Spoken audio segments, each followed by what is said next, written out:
حضرت صلی اللہ علیہ وآلہ وسلم پر وحی کا ابتدائی دور اچھے سچے پاکیزہ خوابوں سے شروع ہوا۔ آپ خواب میں جو کچھ دیکھتے وہ صبح کی روشنی کی طرح صحیح اور سچا ثابت ہوتا۔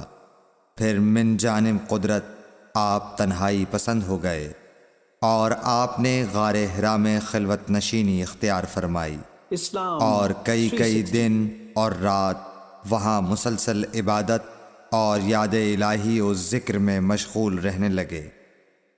جب تک گھر آنے کو دل نہ چاہتا توشہ ہمراہ لیے ہوئے وہاں رہتے۔ توشہ ختم ہونے پر ہی اہلیہ محترمہ حضرت خدیجہ رضی اللہ تعالی عنہا کے پاس تشریف لاتے اور کچھ توشہ ہمراہ لے کر پھر وہاں جا کر خلوت گزین ہو جاتے۔ یہی طریقہ جاری رہا یہاں تک کہ آپ پر حق منکشف ہو گیا اور آپ غار حرا ہی میں قیام پذیر تھے کہ اچانک حضرت جبرائیل علیہ السلام آپ کے پاس حاضر ہوئے اور کہنے لگے کہ اے محمد پڑھو۔ آپ فرماتے ہیں کہ میں نے کہا کہ میں پڑھنا نہیں جانتا۔ آپ صلی اللہ علیہ وسلم فرماتے ہیں کہ فرشتے نے مجھے پکڑ کر اتنے زور سے بھینچا کہ میری طاقت جواب دے گئی۔ پھر مجھے چھوڑ کر کہا پڑھو۔ میں نے پھر وہی جواب دیا کہ میں پڑھا ہوا نہیں ہوں۔ اس فرشتے نے مجھ کو نہایت ہی زور سے بھینچا کہ مجھ کو سخت تکلیف محسوس ہوئی۔ پھر اس نے کہا کہ پڑھ۔ میں نے کہا میں پڑھا ہوا نہیں ہوں۔ فرشتے نے تیسری بار مجھ کو پکڑا اور تیسری مرتبہ پھر مجھ کو بھینچا۔ پھر مجھے چھوڑ دیا اور کہنے لگا کہ پڑھو اپنے رب کے نام کی مدد سے جس نے پیدا کیا اور انسان کو خون کی پھٹکی سے بنایا۔ پڑھو اور آپ کا رب بہت ہی مہربانیاں کرنے والا ہے۔ بس یہی آیتیں آپ حضرت جبرائیل علیہ السلام سے سن کر اس حال میں غار حرا سے واپس ہوئے کہ آپ کا دل اس انوکھے واقعے سے کانپ رہا تھا۔ آپ حضرت خدیجہ کے ہاں تشریف لائے اور فرمایا کہ مجھے کمبل اوڑھا دو، مجھے کمبل اوڑھا دو۔ لوگوں نے آپ کو کمبل اوڑھا دیا۔ جب آپ کا ڈر جاتا رہا تو آپ نے اپنی زوجہ محترمہ حضرت خدیجہ رضی اللہ تعالی عنہا کو تفصیل کے ساتھ یہ واقعہ سنایا اور فرمانے لگے کہ مجھ کو اب اپنی جان کا خوف ہو گیا ہے۔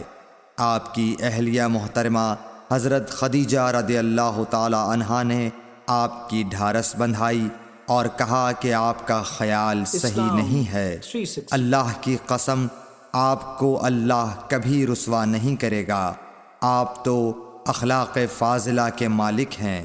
آپ تو کنبہ پرور ہیں، بے کسوں کا بوجھ اپنے سر پر رکھتے ہیں، مفلسوں کے لیے آپ کماتے ہیں، مہمان نوازی میں آپ بے مثال ہیں اور مشکل وقت میں آپ امر حق کا ساتھ دیتے ہیں۔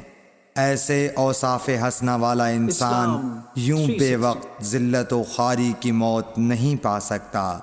پھر مزید تسلی کے لیے حضرت خدیجہ رضی اللہ تعالی عنہا آپ کو ورقہ بن نوفل کے پاس لے گئیں جو ان کے چچا زاد بھائی تھے اور زمانہ جاہلیت میں نصرانی مذہب اختیار کر چکے تھے اور عبرانی زبان کے کاتب تھے۔ چنانچہ انجیل کو بھی حسب منشائے خداوندی عبرانی زبان میں لکھا کرتے تھے۔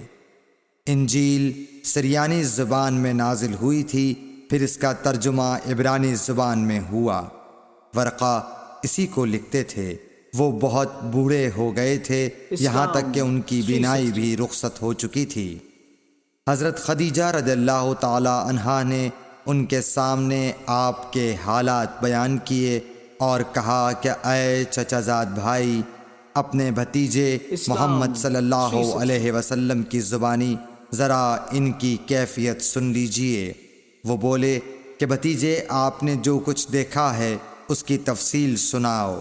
چنانچہ آپ صلی اللہ علیہ وآلہ وسلم نے از اول تا آخر پورا واقعہ سنایا، جسے سن کر ورقہ بے اختیار ہو کر بول اٹھے کہ یہ تو وہی ناموس معزز رازدان فرشتہ ہے جسے اللہ نے حضرت موسیٰ علیہ السلام پر وحی دے کر بھیجا تھا۔